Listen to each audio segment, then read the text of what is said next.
Des véhicules en flammes, encore inanimés, au milieu d'affrontements entre des manifestants et la police devant le Parlement à Kinshasa. Et un homme au centre de l'attention, l'opposant congolais Martin Fayulu, le visage et la chemise ensanglantés. Contacté par TV5 Monde, il affirme avoir été frappé par des policiers. Ce rassemblement avait pourtant commencé dans le calme. Il légifère, et ce sont les législateurs. Mais le législateur ne peut pas, lui, légiférer en violant la Constitution. Déjà qu'on nous dit qu'ils ont adopté la loi ou le projet de loi définissant les modalités d'un référendum. Qui le leur a demandé?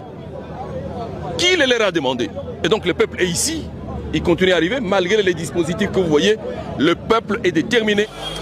Derrière cette colère, un projet de modification de la Constitution qui permettrait au président Félix Tshisekedi de se présenter pour un troisième mandat après un référendum.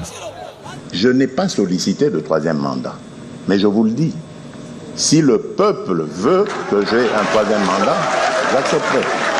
Après cette déclaration début mai, les principaux partis de l'opposition se sont rassemblés au sein de la coalition Article 64. Ils accusent le président de vouloir se maintenir au pouvoir au-delà du terme de son second mandat, en 2028.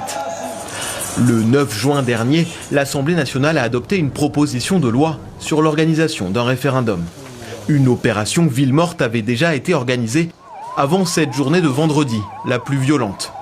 Face aux opposants, des soutiens du président et du projet de troisième mandat voulaient aussi faire entendre leur voix. Nous voulons défendre notre pays contre ceux qui veulent prendre le pouvoir par la force.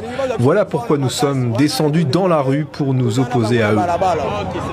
Selon l'opposant Martin Fayulu, 45 autres manifestants ont été blessés, y compris plusieurs figures de l'opposition.